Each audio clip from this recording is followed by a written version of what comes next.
Байды алдаған шал ертегісі. Бұрынғы өткен заманда бір шал, кемпір және бір қызы болыпты. Бұлардың мал дегенде 5-6 ешкісі болған. Әр күні шал ешкісін бағып жүріп, ұйықтап қалып, қасқыр шалдың ешкілерін жатақ жеріне қуып кетеді. Шал ұйқыдан тұрып қараса, ешкілері жоқ. Сонан ізіне түсіп отырып, бір інге келеді.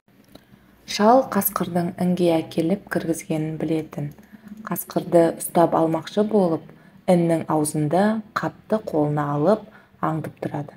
Біраздан соң қасқыр іннен шыға берген уақытта қасқырды қапқа салып алып, ауылына қайтады. Өз үйіне жете алмай, жолда бір байдың үйіне келіп қонады.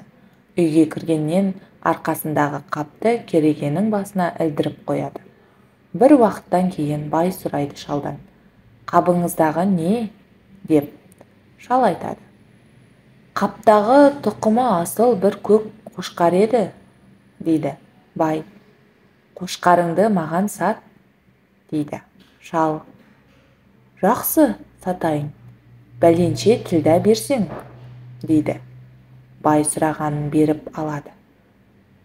«Мұны енді қаптан шығарып қойға жіберейік», десе: «Жоқ, қазір жіберуге болмайды.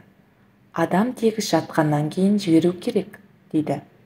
«Мақұл», деп ел тегіс жатқаннан кейін қораға жібереді. Әлгі қораға жіберген көк қошқар тоқты менен қойлардың бәрін тамақтап кетеді.